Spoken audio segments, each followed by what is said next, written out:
Your Denver Broncos just get definitive news that they run the AFC, not just this year, but from now on as a powerhouse of the AFC, and one of those teams we have on a pedestal just was snubbed for the entire country to see, and it's embarrassing. Sean Payton is right again and again and again, and we have proof of that, and also get great news about injuries before we face the Raiders.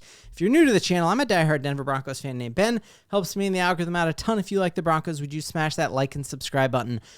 Sean Payton knows that we're heading to Vegas and we're playing indoors, and so he's maniacal about the details, and because of that, we play in an indoor stadium, and so we did an indoor practice today, and a lot of people just write off all of these like little intricacies of Sean Payton's like being neurotic about something and say, oh, that doesn't mean anything, but the stats are very clear here that it is because Sean Payton is such a maniac about the details that we're one of the healthiest teams in football, and we have been that way for 3 years in a row since he has taken over.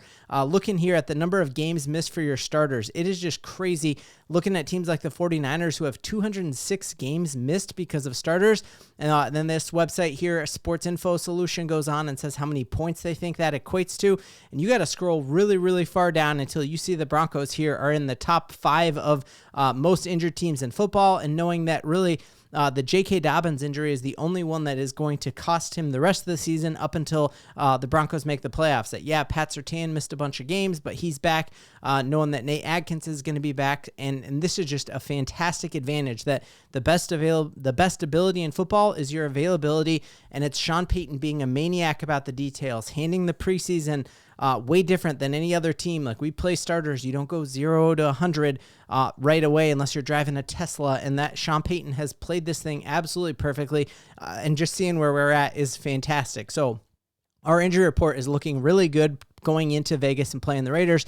The only guy who is questionable, who we were hopefully counting on, is DJ Jones. And then you're seeing Mike Kliss and Luka Evans saying, don't count him out yet. And that's going to be a pivotal part to stopping Ashton Genty and the Raiders' running defense. But looking here, obviously there are a lot more injuries and reasons to be concerned for a team that's tanking and trying to get the number 1 pick in the draft next year. For the Raiders, I'd be way more concerned about injuries if I was them.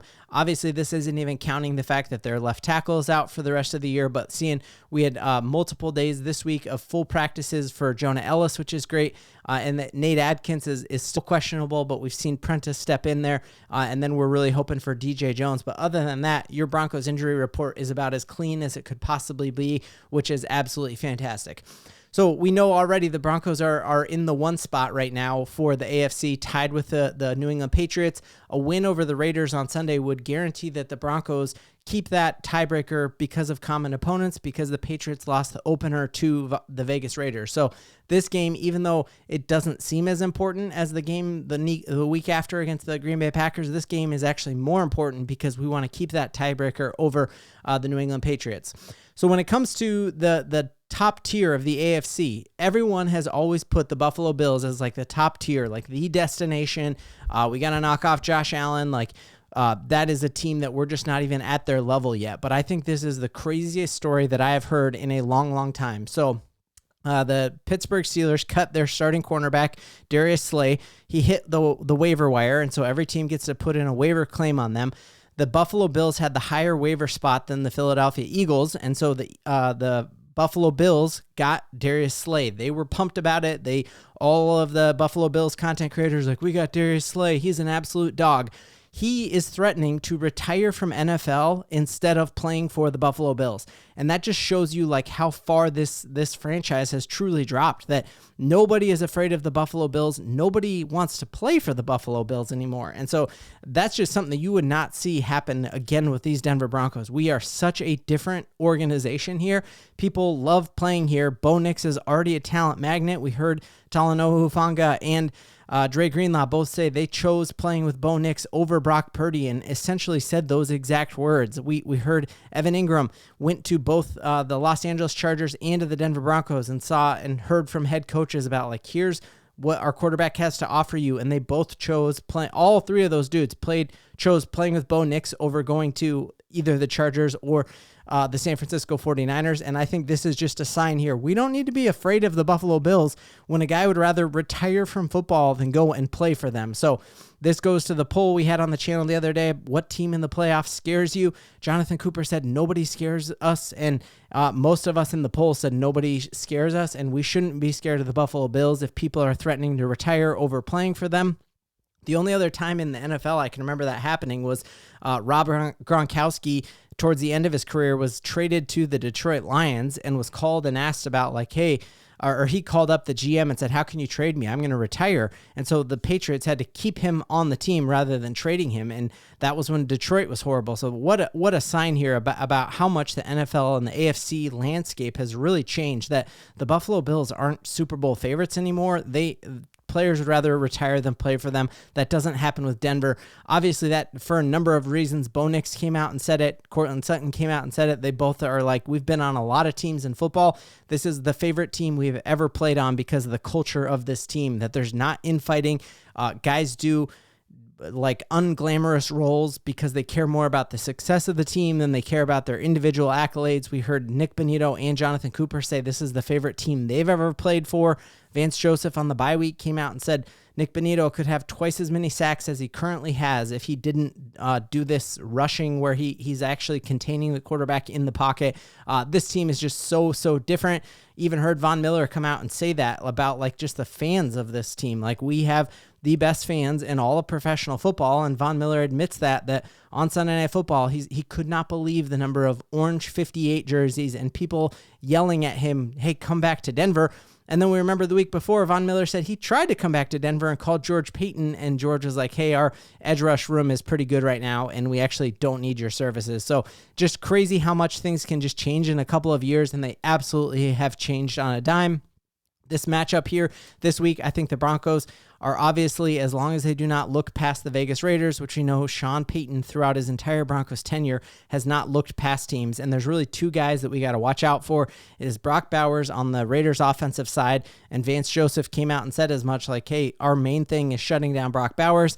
And on the defensive side, we have to neutralize Max Crosby. Yesterday in his press conference, Sean Payton talked about how Max Crosby is kind of like when you're coaching a middle school football team, every team has that one sixth grader who gets off the bus with a beard, and you got to neutralize that one player. So truly, you're playing a team here that has two guys that scare you, one on each side, and we know that this Broncos team is up for defeating them and winning their 10th straight game, which is going to be absolutely incredible. We've also seen the Broncos start to clean up all of the things that had been broken in the past, and the other reason to be bullish on this team is that we still haven't played our best game on offense and defense and special teams, that each of those units has played elite at times, but they haven't all put it together at the exact same time, and yet we're 10-2 with our two losses being last-second field goals. So it is just really, really exciting. Also seeing here that the Broncos are starting to clean up something that had really ailed them, which was penalties, that we had been the most penalized team in football, and that is starting to clean up here, that now we have about 100 less penalty yards against us than even the Chicago Bears, and I hope that we end up being towards the middle of the pack here as the season ends. Because what we saw here, J.J. Watt resurfaced this, that there was a study done, and one of the most effective things that an offense can handle and really manipulate is the snap count and the motion here.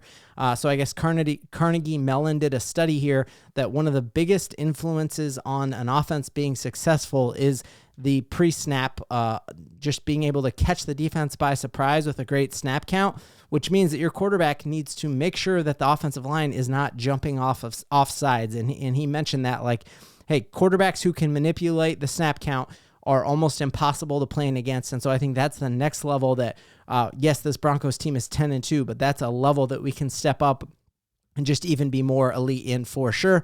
And then other great news that I think we got today here, Over the Cap put out this amazing graphic here, which really goes in the face of what a lot of diehard Broncos fans wanted to do at the NFL trade deadline. Everyone was talking about, go get Bo Nix, a wide receiver talent. We need an explosive player. Get us Debo. Give us Stephon Diggs. Like, go trade for Waddle. Go do all of these things. And this graphic, this scatter plot, is showing offensive production for a wide receiver, and then the different colors on it show what that player is. And so what you're seeing here is that your blue players are players that you drafted The green players are players that were already on your team, so you drafted them and then you just extended them. And then the yellow players are the ones that you went out and got in free agency. So what you're seeing is that the free agents, you had to pay more, and they are not nearly as productive as the guys. There's way more dots for production of guys that you had that you extended versus free agents that you went out and gotten and acquired. And then definitely you see the biggest production here for guys that you have drafted. And so I think Sean Payton giving the extension to Courtland Sutton, he is going to be one of these green dots because he's almost at this 800-yard mark, and that you are not seeing a single free agent wide receiver who has gotten you over 800 yards receiving, yet you're paying them top wide receiver money. Whereas you have a ton of guys that you draft in the first and second rounds here who are getting you overproducing for what you're paying them. And I think that's exactly what Sean Payton has loaded this team up with. We hear Steve Smith pop on Pat Surtain's podcast and was asked, hey, who are your wide receivers who you're watching and you really like right now? And he talked about, obviously, like Justin Jefferson and Jamar Chase, but what he said is a guy who's criminally underrated because of his hands and because of his route running is our guy, Pat Bryant. So I love how Sean Payton has loaded the deck here for this wide receiver room. And then again, how many times do we have to see Sean Payton be right before we just start to intrinsically trust what he's doing? So very winnable game against the Vegas Raiders.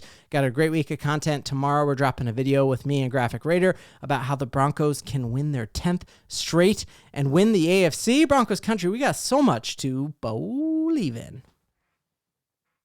Oh, that was halfway down. Come on.